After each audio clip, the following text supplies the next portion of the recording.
We provide you the platform to turn your dreams into reality. Give wings to your aspirations with KR Mangalam University. सेना ने operation Mahadev चलाकर पहलगाम के आतंकियों को जहन्नुम पहुंचा दिया है। सुलेमान, फैजल अफगान और जिब्रान को सेना ने ढेर कर दिया। लेकिन इस बीच पहलगाम हमला और ऑपरेशन सिंदूर को लेकर जबरदस्त चर्चा सदन में जारी है। संसद में विपक्ष एक के बाद एक सवालों के तीर सरकार पर छोड़ रहा है और सरकार की तरफ से तमाम सवालों के जवाब दिए जा रहे हैं। हंगामा जमकर हो रहा है। लेकिन इस बीच जब विपक्ष की तरफ से सरकार पर सवालों के जवाब नहीं देने का आरोप लगा तो पाकिस्तान का भी जिक्र होने लगा।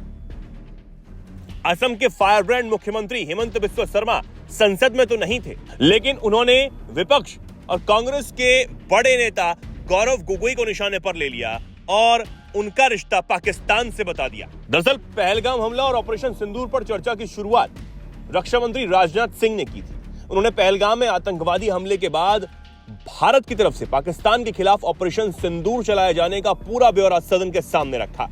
उनके बोलने के बाद विपक्ष की तरफ से कांग्रेस सांसद गौरव गोगोई ने मोर्चा संभाला।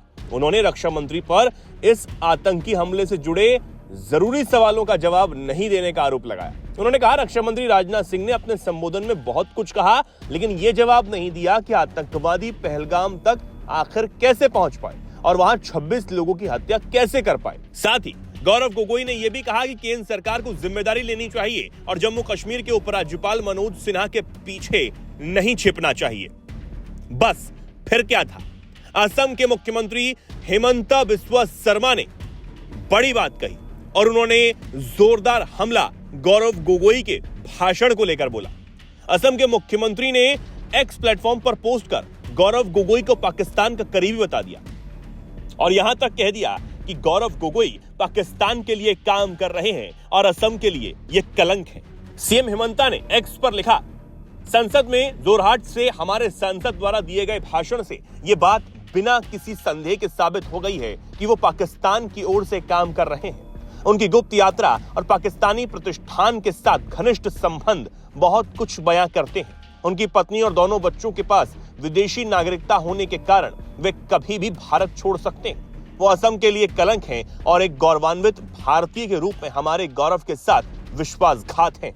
सदन में गौरव गोगोई ने सरकार से यह भी कहा कि अचानक 10 मई को हमें पता चला कि युद्ध विराम हो गया है। क्यों? हम पीएम मोदी से जानना चाहते हैं कि अगर पाकिस्तान घुटने टेकने को तैयार था तो आप रुके क्यों और किसके सामने आत्मसमर्पण किया? बहरहाल सदन में पक्ष और विपक्ष दोनों की तरफ से एक के बाद एक तीर चल रहे हैं बयानों के और इस बीच घाटी में सेना ऑपरेशन महादेव के जरिए आतंकियों के सफाई के लिए लगातार अभी भी काम कर रही है।